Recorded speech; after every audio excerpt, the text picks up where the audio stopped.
सबके हंसाबै रे बाली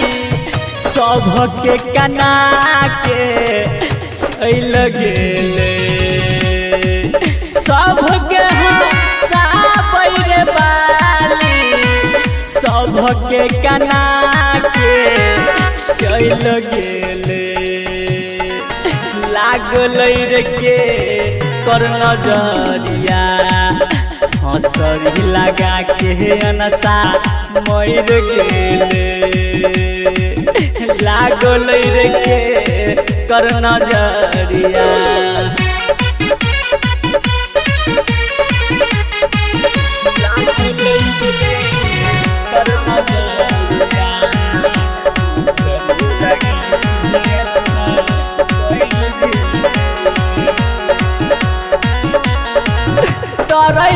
तरैप के काने छोटकी बहिनिया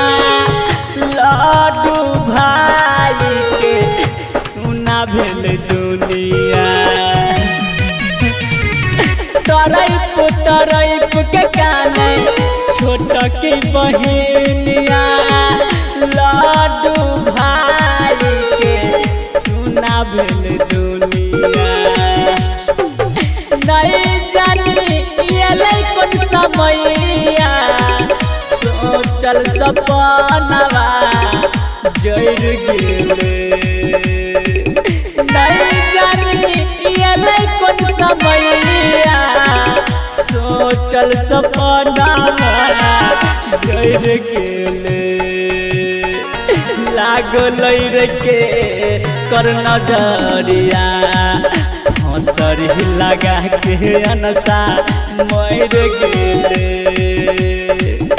लागल रे के कर नजरिया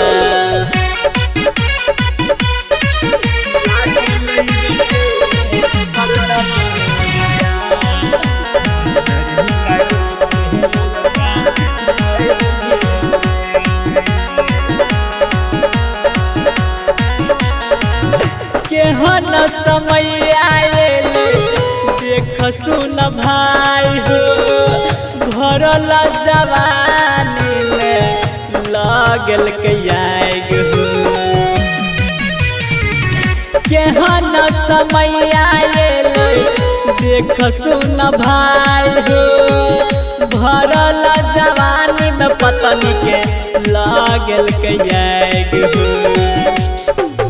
कानत राधावा के भैया अखिया में लोराबा भर गेले कानत राधावा के भैया अखिया में लोराबा भर गेले लागल रे के कर नजरिया हंसरी लगा के अनसा मर गेले लागल रे के कर नजरिया।